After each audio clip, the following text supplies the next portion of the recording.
Hello दोस्तों, आप सभी का बहुत बहुत स्वागत है हमारे इस चैनल पे। तो हम लोग सी लैंग्वेज का सीरीज देख रहे हैं, जहाँ पे एक नया चैप्टर को स्टार्ट करने जा रहे हैं और इस चैप्टर का नाम है रिकर्जन। तो भैया, रिकर्जन क्या होता है, कैसे वर्क करता है, कैसे इसका कोड करते हैं, इन सभी चीज पे हम लोग चर्चा करने वाले हैं। तो चलिए हम लोग स्टार्ट करते हैं। हाँ जी, तो चलिए हम लोग देखते हैं कि रिकर्जन चैप्टर में कौन-कौन से टॉपिक है जो कि पढ़ना है। ऐसे इसके अंदर में ज़्यादा टॉपिक नहीं है, बस एक ही टॉपिक है जो कि है रिकर्जन। उसको कैसे सॉल्व करते हैं, अप्रोच क्या, ये सारी चीज़ें जिसको हम लोग टॉपिक कह नहीं सकते।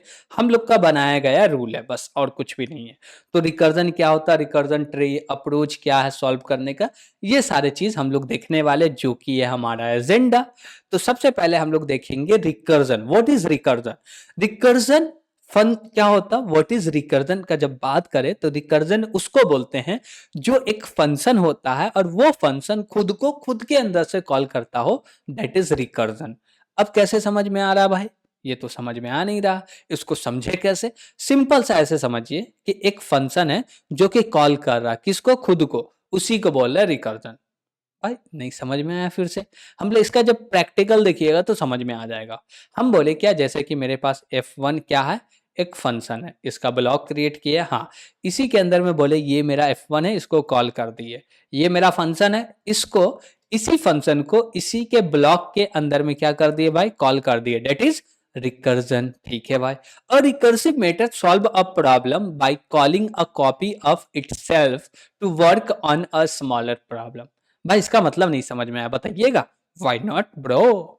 देखिए, यहां पे बोला जा रहा है क्या कि जो भी रिकर्जन प्रॉब्लम है, वो प्रॉब्लम, जो भी रिकर्जन है, जब भी हम लोग रिकर्जन फंक्शन बनाते हैं, तो वो एक्चुअली प्रॉब्लम को कैसे सॉल्व करता है, उस पर ये बात कर रहा है। ये बोलता है क्या कि मान लीजिए एक ये मेरा प्रॉब्लम है, तो ये प्रॉब्लम का एक छोटा कॉपी बनेगा, थोड़ा सा बना, फिर इसका कुछ छोटा बनेगा, फिर इसका छोटा बनेगा, फिर इसका छोटा बनेगा, तो एकदम छोटा, यानी कि मान लीजिए इतना आ गया, अब इससे छोटा नहीं होना।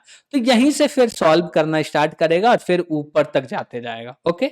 रिकर्जन फंक्शन जो है वो प्रॉब्लम को ऐसे सॉल्व करता है कि वो खुद को कॉल करता है अपना कॉपी बना के, और जब खुद को कॉल करता है कॉपी बना के, तो पहले जो बड़ा प्रॉब्लम है उससे थोड़ा सा छोटा प्रॉब्लम के साथ खुद को कॉल करता है, ताकि वो प्रॉब्लम को सॉल्व करना आसान हो जाए। और एक समय आता है कि इतना छोटा बन जाता है जिसको इजीली सॉल्व किया जाता है, और वो इजीली सॉल्व जैसी हो जाता है, फिर ऊपर आते आते वो कंप्लीटली सॉल्व हो जाता है। यही है रिकर्जन का अप्रोच।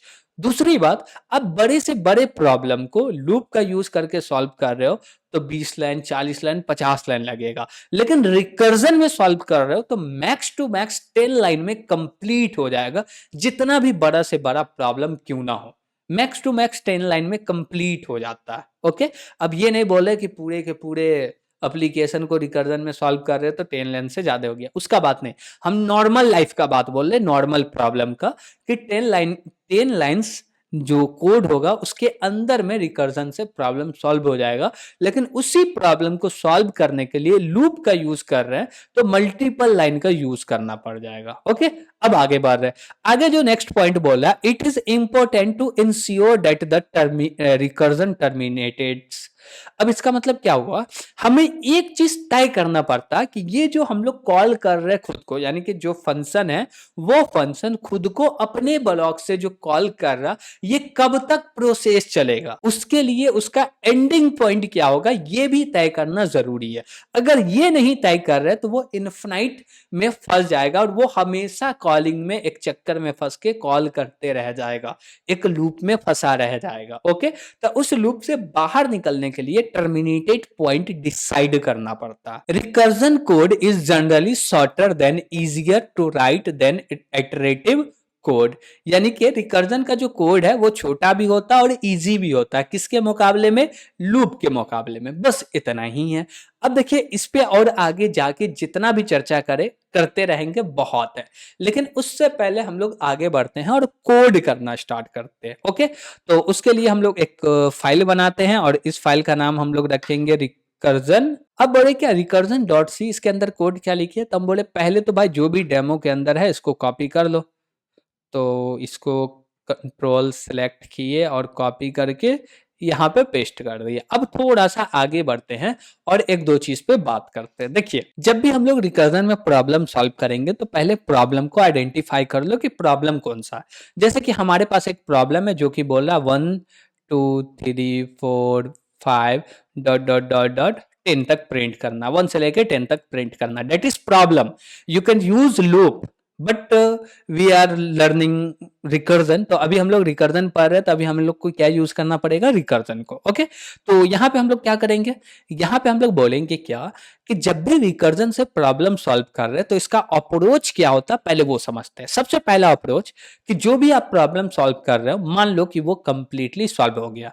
फॉर एग्जाम्पल हम बोले क्या कि ये मेरा नंबर 1 पॉइंट है, इसमें मान लेना है कि प्रॉब्लम सॉल्व हो गया 1 2 3 डॉट डॉट डॉट डॉट और एन तक। एन क्यों ले रहे हैं भाई, ये जो 10 है, 10 डायरेक्ट नहीं बोल सकते, इसको एन बोलते हैं। क्या बोलते हैं भाई, एन बोलते हैं।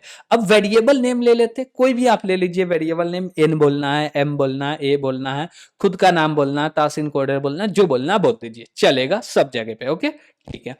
तो पहला रूल क्या बोलता है, जो भी है उसको मान लो कि भैया सॉल्व हो गया सॉल्व। हाँ, दूसरा पॉइंट क्या बोलता है, दूसरा पॉइंट बोल रहा है क्या कि जब वो प्रॉब्लम सॉल्व हो गया तो उसके लिए एक बनाओ रिकर्सिव केस। क्या बनाओ, रिकर्सिव केस। जैसे कि इस प्रॉब्लम को सॉल्व करने के लिए हम लोग जो फंक्शन यूज कर रहे हैं उसका नाम है f1 और इसके अंदर n पास कर रहे हैं, तो वो ये पूरे के पूरे प्रिंट करके दे रहा है। ठीक, अब इसको बनाना रिकर्सिव केस। रिकर्सिव केस यानी कि रिकर्जन करना। कैसे होगा, तो रिकर्जन में बोला जाता है कि भाई जो भी रिकर्सिव केस है वो एक छोटे प्रॉब्लम के साथ कॉल करो।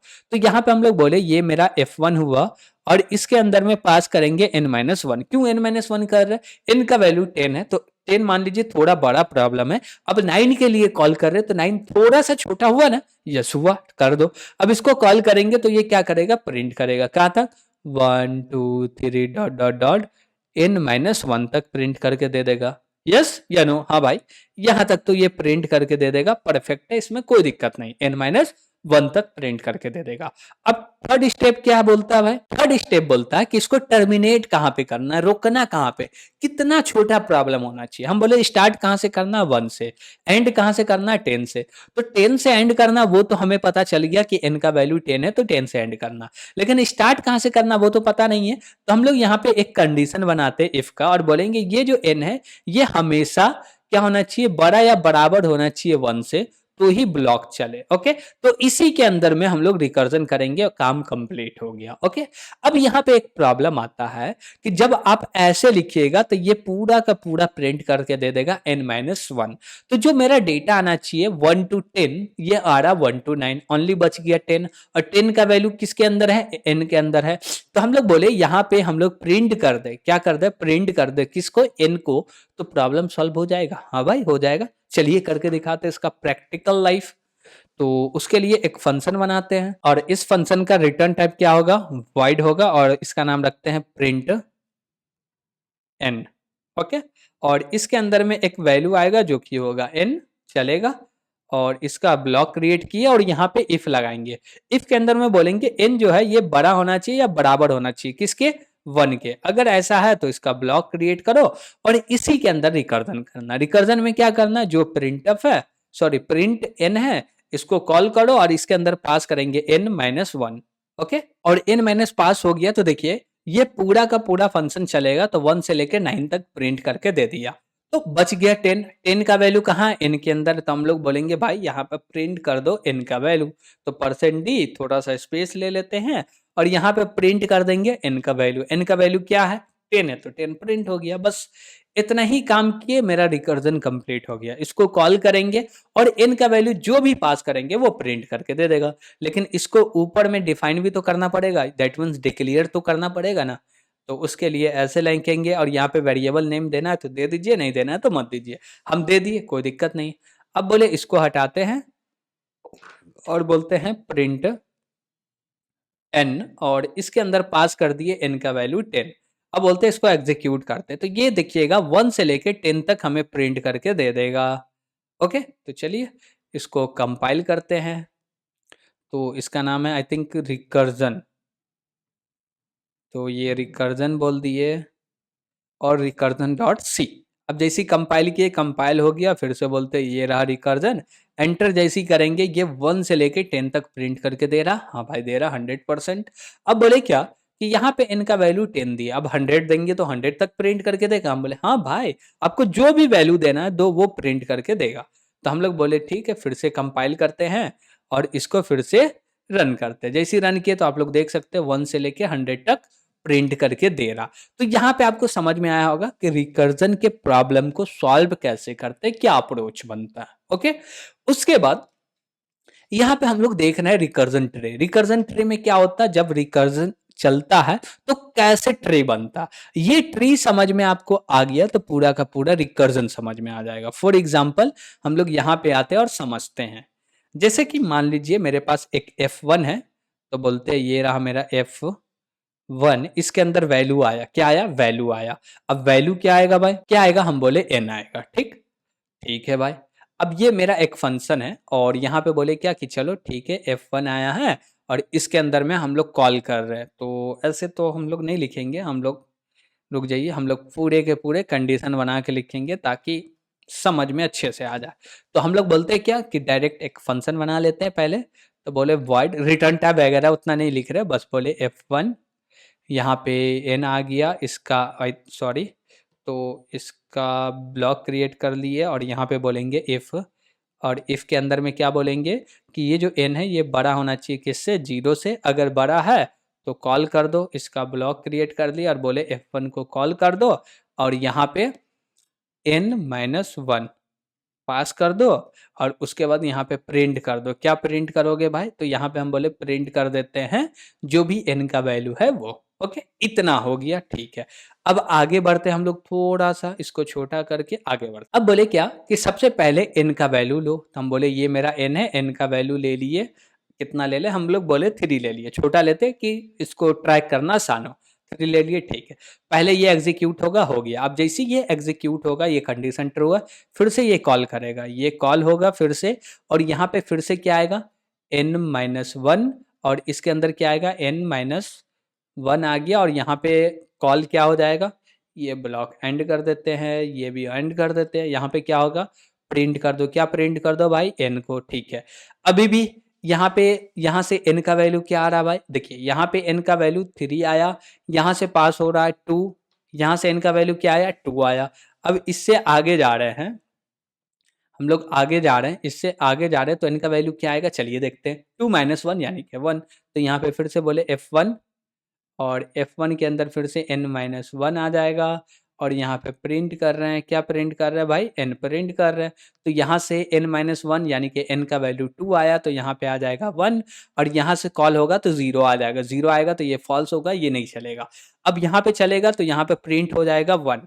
ओके, फिर ये जाएगा इसके पास, तो यहाँ पे गया तो यहाँ पे प्रिंट हो गया 2, और 2 गया तो फिर ये लाइन एग्जीक्यूट हो गया, तो फिर ये प्रिंट होगा तो प्रिंट हो गया 3। तो सबसे पहले 1 प्रिंट हुआ, फिर 2 प्रिंट हुआ, फिर 3 प्रिंट हुआ, यही तो कर रहे थे। इसी को तो बोलते हैं रिकर्जन ट्री। इसमें क्या है, अगर इसमें कोई डाउट लग रहा है, दिक्कत लग रहा है, तो आप हमें बताइए, हम और भी डेप्थ में जाके समझेंगे। ओके, कोशिश कर रहे हैं पहले ऊपर से समझ जाओ, समझ गए तो ठीक है, नहीं तो और डेप्थ में जाके समझेंगे। ओके, तो ये क्या था, पूरा रिकर्जन का ट्री बना के हम लोग देखे।